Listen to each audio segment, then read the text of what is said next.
एक और शिकायत मर्द लाते हैं कि हमारी वाइफ्स हमसे वो चीज़ क्यों एक्सपेक्ट करती हैं जो हमारे कंट्रोल में नहीं है।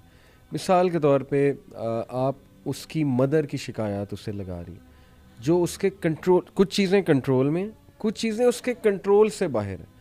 He can not do any thing about it, to be honest. मतलब कुछ ऐसी सिचुएशंस होती हैं, मुझे बताई मर्दों ने, या कुछ ऐसी चीज़ जो उनसे रिलेटेड ही नहीं है बट समहाउ वो औरत से रिलेटेड है, तो उस पर क्या करें? मर्द सुन ले बस खामोश होके, इनपुट दे दे, एक्नॉलेज कर ले, या उधर फीडबैक दे दे कि नहीं आप नेगेटिव सोच रही हो।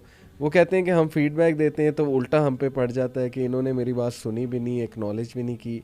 तो वहाँ ना मर्दों को हैंडलिंग मेरे ख्याल थोड़ा सा अच्छा, दो जगह मुश्किल आ हैं रही जहाँ पे वाइफ्स जो है ना मर्दों से रियलिस्टिक एक्सपेक्टेशंस करती हैं। और एक तो जो लो अर्निंग होते हैं, वाइफ्स पता नहीं कौन से ख्यालात बना के आई होती हैं कि पता नहीं महल खड़ा कर देगा दिनों में, ठीक है ना। इसके ऊपर जो है, और देखिए हर बंदे की अपने अहदाफ अपने होते हैं। हर बंदे को पता है मैंने ज़िंदगी में फ़ला मकाम हासिल करने के लिए कितनी मेहनत करनी है, अपनी प्रायोरिटीज़ अपनी होती हैं।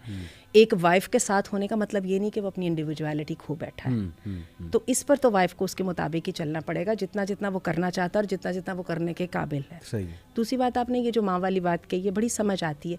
अच्छा, ये तो ठीक है, वो माँ को, बहन को, एनवायरनमेंट को कंट्रोल नहीं कर सकता। सिंसेरिटी कहाँ पे गई? वो बीवी को ये नहीं बता सकता यहाँ पे मैं देख रहा हूँ तुम सही हो, ठीक है, लेकिन तुम मेरी सिचुएशन देखो, मैं यहाँ पे कुछ कर नहीं सकता। और ये कि मैं मामला बिगाड़ तो दूंगा, और अगर मैंने इसमें कुछ किया, यानी अपनी साइड तो क्लियर करें। हमारे यहाँ क्या होता है, मैं दोबारा इस बात को दोहराऊंगी, हमारे यहाँ होता है मर्द समझता है ये मेरा काम है ही नहीं, लड़ने मरने दो। मैं बहुत फ्रैंक अल्फाज में कहूँगी इस बारे में जो है ना, वो पैसिव नहीं होना चाहिए। और उसमें मर्दों का काम है, मैं बहुत तलखी के साथ ये बात कहूँगी, माँ को और बीवी को लड़ने देता है। हाँ जी, ठीक है, जो जीत जाता है उसके साथ हो जाता है। माँ जीत जाती है तो खास से फर्मा बरदार बेटा बन के हो जाता है, और बीवी जीत जाती है तो माँ के साथ भी गालियाँ गलोच करना। अच्छा, यही जहाँ पे 100 ज़्यादा बीवियाँ हों वहाँ पे भी मर्द ये काम करते हैं। दोनों आपस में लड़ लो भाई, excuse me, where are you? आपकी कवाम की हैसियत कहाँ पे गई ना? आपको डायग्नोस करना है। और अगेन, कोई बंदा जो है ना खोता नहीं होता और ना ही कोई बीवी बच्ची होती है, ना कोई मर्द बच्चा होता है। उनको आपकी जेन्युइन प्रेज का और आपकी कंपेनियनशिप का अच्छी तरह पता होता है। आप मुंह से कहें या ना कहें, उनको पता होता है कहाँ पे ये इनडिफरेंट है और कहाँ पे ये जो है ये बात वो कर सकता है, यानी एक मजबूत बात कर सकता है। और औरतें तो बेचारी उस मजबूत बात के सहारे ज़िंदगी गुजार देती हैं, लेकिन वो मजबूत बात करें तो सही, आप तो खुद ही क्लूलेस हैं, आपको पता ही नहीं लग रहा आपने सिचुएशन में क्या करना है, और आप उसके ऊपर दिमाग लगाने को तैयार ही नहीं है कि मेरी बीवी गलत। आप इतना कह दें कि तुम्हारे साथ ज्यादती हो रही है, आई अंडरस्टैंड, इस तरह की थोड़ा सा एक्नॉलेजमेंट शो कर दें। और उसमें ये भी है कि देखिए रियलाइज करे कि अल्टीमेटली औरत ने जाके किसको बताना है। हाँ, वो फिर दोस्तों को बताएगी, वो फिर अपनी अम्मी को बताएगी तो और मसला, बिल्कुल और मसाइल होगी। तो मसला उसने कहीं ना कहीं तो उसको वेंट आउट करना है ना, तो वो शोहर के सामने कर ले तो अच्छी बात है।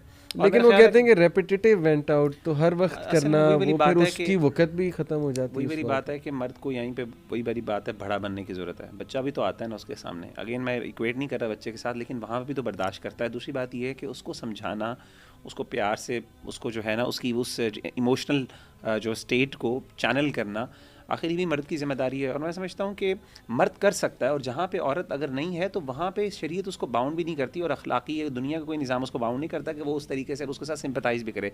जहाँ पे वो समझता है कि औरत एक्स्ट्रा अवॉइड कर रही है, उसको आराम से वो समझा भी सकता है, नॉट इन दैट मोमेंट, लेकिन बाद में वो कर सकता है। And he doesn't have to be moved by that as well. तो मैंने अगेन आई थिंक इसको नेचुरल लेना चाहिए, और इस चीज़ को समझना चाहिए कि शुक्र, अच्छी बात है वो मेरे साथ शेयर कर रही है, किसी और के पास नहीं जा रही सुनाने के लिए। अब मैं उसको किस तरीके से मैनेज करूँ? अगर मैं समझता हूँ कि वाकई इसमें मैं कुछ किरदार अदा कर सकता हूँ तो मैं ज़रूर करूँ पॉजिटिवली, लेकिन अगर मैं नहीं कर सकता तो मैं किस तरीके से इस फैमिली को, अगेन वही बात है, मैंने माँ को भी खुश रखना है, बेगम को भी खुश रखना है, और I can not go against each of them, either of them in fact. तो यही मैनेजमेंट का काम है। ऑफिस में आप बड़े कॉन्फ्लिक्ट रेजोल्यूशन कर रहे होते हैं, आके आपकी कॉन्फ्लिक्ट रेजोल्यूशन, आपको पता है कि वो एक एजेंसी का मसला होता है ना, एजेंसी थ्योरी का मसला हमारे मैनेजमेंट में पढ़ाई जाती है कि एक तरफ आपके मैनेजर जो होता है बेचारा वो फंसा होता है दरमियान में, एक तरफ शेयर होल्डर्स होते हैं और एक तरफ एम्प्लॉइज होते हैं। एम्प्लॉइज करते हैं हमें मैक्सिमम पैसे चाहिए, और शेयर होल्डर्स कहते हैं हमने कम से कम पैसे देने हैं। अब वो दरमियान में बेचारा फंसा होता है, उसने किस तरीके से मैनेज करना, ये उसकी जॉब होती है। मैं समझता हूँ कव्वाम का मतलब ये है, वरना ये काम अगर मर्द ने नहीं करना तो और किसने करना है? इसीलिए तो अल्लाह ने इतने इख्तियारात दिए हैं। अल्लाह ने इख्तियारात दिए ही इस वजह से कि ये काम इतना आसान नहीं। और उसमें मैं ऐड ये ज़रूर करूँगी, अगर वो बेचारी सफ़र कर रही है, आपके अगर ऑफिस में बॉस आपको टफ टाइम दे रहा है, तो आप भी तो मुस्तकिल सफ़र कर रहे हैं और उसको पता चल रहा है कि आप सफ़र कर रहे हैं, तो वो बेचारी भी तो सफ़र कर रही है ना। तो जब एज लॉन्ग एज वो सफ़र कर रही है, जब तक तो आपको सुनना ही पड़ेगा ना। At least you have to be there with sympathetic ear. और इट्स ऑल अबाउट कम्युनिकेशन। बात बार बार वहीं आ रही है कि अच्छा, जितना इसमें मैंने well connected अपनी है। ज़िंदगी में ये थोड़ा सा मैंने तजर्बा किया है, हम कम्युनिकेशन को रेगुलराइज करने के बारे में बहुत ज़्यादा तसाहुल बरतते हैं। हत्ता कि मैंने पाकिस्तान में प्रोफेशनल एनवायरनमेंट में देखा है, बहुत कम मुझे ऑफिसेज में लोग नज़र आते हैं जिनका रेगुलर मीटिंग्स होती हैं आपस में टीम के दरमियान। ठीक है, अमूमन ऊपर से आ गया और उसको बस जैसे तैसे करके कर रहा होता है। हमारे एक वो खाना पूरी एग्जैक्टली स्कूल कॉलेजेस यूनिवर्सिटीज़ में भी नहीं है। मैं तो इस बात की शदीद कायल हूँ, हफ्ते में जैसे एक दिन पीरियड पढ़ाने का होता है ना, ऐसा एक दिन जो है ना टीम का मीटिंग होने चाहिए, और इसी को आप फैमिली पे लेके आइए।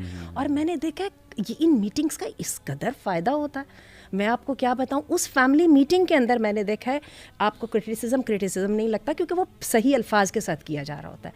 आप अपनी वहाँ पे एक्सपेक्टेशन सेट करते हो, और जैसे ही आप सेट करते हो, फैमिली में 4 मेंबर्स आपको बता देते हैं ये रियलिस्टिक नहीं है, ऐसा हो नहीं पाएगा, लेकिन वो इज्जत से बताते हैं।